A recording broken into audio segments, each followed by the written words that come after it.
Okay, so it's 1956. I'm 5. Mom and I are waiting in the car for Daddy to get off work. I'm standing in the cavernous back seat of our car, like they used to be back then, fascinated by a tall black man who's passing by. He's carrying a shiny black lunchbox, just like my dad's. Dad, I say when he gets to the car, did you see the... And I used the N-word. I don't even know where I heard that word or what I thought it meant. I mean, maybe it was just a casual term used back then. I didn't have much experience with Black people, if any at all. Anyway, my dad, surprisingly, comes roaring into the car, shoving me all the way across the seat so my back's up against the other door, and with his finger right in my face, his eyes boring into me, he tells me in no uncertain terms that I am never to use that word. He says, people are people, and don't you ever forget it. No one is to be treated as if they aren't, not ever. My dad had an extremely violent childhood, which includes being beaten with a fireplace poker, but he was never violent with me. So this burst of intense roughness made a big impression. So now it's 1969, and I'm a freshman in college in Boulder, Colorado, a very hip place. And early on, I become fast friends with a group of 4 Black women who live in my dorm.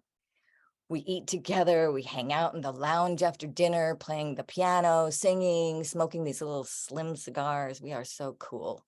Such vibrant, eye-opening times. The civil rights and women's movements, protests against the Vietnam War, men in leather jackets on campus offering up their Black Panther papers. I dance at the Skunk Creek Inn where Freddie Henchy and the Soul Setters perform. I'm reading Soul on Ice in sociology and Native Son in English. It's great. My mind is blown right open. And so one weekend, I go home. I'm so excited. I'm going to visit my parents. I'm going to talk about my new insights, my newfound friends, expect my dad to be happy for me. But oh no, he is not. After politely sitting and listening to me, he tells me, socializing with my friends is fine, but if I date one of them, he will disown me. Disown me? What the hell does that even mean? He doesn't own me, and how could he disown? Okay, I mean, does he mean that he would deny that he knows me or deny I'm his daughter? Stop giving me money? And for what exactly? Dating someone Black? That's extreme and doesn't make any sense. At this point, it's just theoretical anyway. And what happened to people are people and no one is to be treated as if they aren't? Not ever. We fight. He gets a little rough for the second time in my life. And I tell him, as of right this minute, he has disowned me. I will not live my life dictated by someone's purse strings or their misguided moral compass, and I will never take another dime from him, and I don't. So, a couple minutes later, it's Thanksgiving, and I am not going home. Luckily, my friend Beverly invites me to her home in East Denver for dinner, and yep, I'm the only white person there. I'm not gonna lie that there wasn't discomfort, but man, I also gotta say I loved it.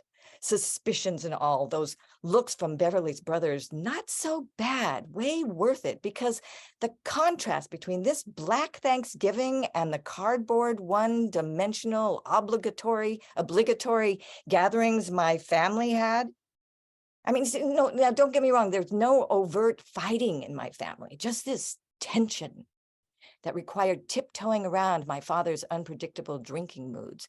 I mean, the highlight of the day was when my sister and I snuck out to get ice. I just got to say, generally, my white Thanksgivings were ho-hum. At the Black Thanksgiving, there was banter and personal digs, people calling each other out for their shit, and so much laughter and collard greens, and Beverly's mom advising me to always buy 2 of things like shampoo when I had the money for when things get tight, because they always do.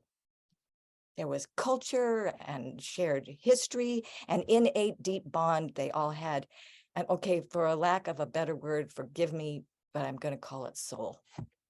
And God bless them. I didn't feel excluded. I didn't feel a part of them, but I didn't feel excluded. So that was dinner. And I didn't really have a safe place to stay over the holiday weekend, which is a whole other story. So one of my friends, Raymond, insisted on taking me to my parents' house. And can you imagine the sweaty fear on Raymond's brow as we drove through this classic 1960s white bread suburb where all the houses looked exactly alike and the trees were replicas of Charlie Brown's Christmas tree? Wide open space, no Black people in sight. Anyway, Raymond dropped me off and fled. And when Dad got home, he said, "I don't know why you're here, but I'm glad you are. We will never talk about it." And we didn't for many, many years. So I got a job as a counselor to asthmatic children at National Jewish Hospital so that I had my own money, so I could pay for school, and after the dorms, a place to live, which included an apartment with Beverly, Laverne, and Kathy.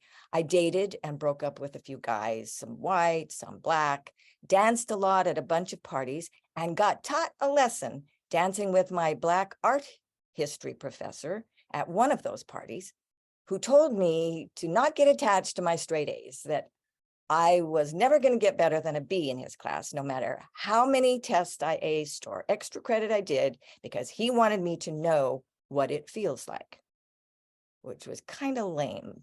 I think it would have been a more visceral lesson if he had made it a C or a D. So now it's 1971, and Jay, a Jimi Hendrix lookalike, who doesn't go to college, who's been trekking across the country. He's from Indiana. He crashes at our apartment, and the moment I lay eyes on this long, lean, caramel-skinned man, I'm saturated with intrigue. He's mysterious, calm in the middle of chaos, reminds me a lot of my dad. Elegant, street smart, gets high while maintaining high functionality, quick-witted, tells a good story. Everybody likes Jay, which is why when we move in together, our place becomes a gathering spot. Our home is about friends, music, grass, and banter, a Black Thanksgiving vibe most of the time. We don't go out much, and Jay is fond of telling me that my school and hospital working life out there isn't the real world. I get defensive. Everybody's life's real, I say, oblivious to his point, blind to my operating white privilege, my freedom to go back and forth as I please, seamlessly. Not the same for him. Goes right over my head. I'm thinking Jay and I don't go out because he's ashamed of me. It's only recently, thanks to Rashim, actually, I realized that Jay was probably afraid he'd be shot out there in that unreal world with me. I often experienced intense hatred radiating off white men when I was out with a Black man. There's no way I could ever understand what that feels like for the actual Black man. Jay's girlfriend before me, who was Black, was stabbed to death while selling encyclopedias door to door in Florida in the middle of the day. Yeah, certainly he was gun shy, so to speak. And that went right over my head. So I never took Jay home for dinner. No, we lived together for 2 years and he never met my parents. I was too ashamed of Dad and scared of humiliation. Dad could be horrifically rude, even to my white girlfriends, especially if he'd been drinking, which was almost always. I didn't want to put Jay through that, and Jay didn't argue. Dad gave me a gift, damn it, and I didn't return the favor. Maybe if I'd gotten a little rough and pushed Dad across the metaphorical car seat and put my finger in his face, maybe if I had brought the man I loved so deeply home for dinner, Dad could have recognized the similarities between them, including their love for me. And he would have gotten a taste of a Black Thanksgiving and been a better person for it. All of us might have been better for it. 50 years later, just before he died, I finally talked to Dad about it. he claimed his concern was for the children, which is interesting because I've always thought mixed race people are not only the most beautiful, but the strongest. And what I wanted most was to make a child with Jay. At National Jewish Hospital, I was a team leader, kind of the head mom to asthmatic kids so sick they lived in the hospital for about a year. A very diverse group of kids, and I loved all of them. But I got most attached to 8-year-old Amber, white mama, black daddy, who arrived with paralyzing shyness and chaotic biracial hair. And thanks to my roommates, my inside information, Amber and I figured out how to braid, love, and care for her hair in a cool, natural way, which brought her out of her shell a bit too. Dad was right. It would have been a tough road, but I think I might have been a really good mother to my biracial child. Whoa. Thank you, Laurie. Beautiful. Thank you, Laurie.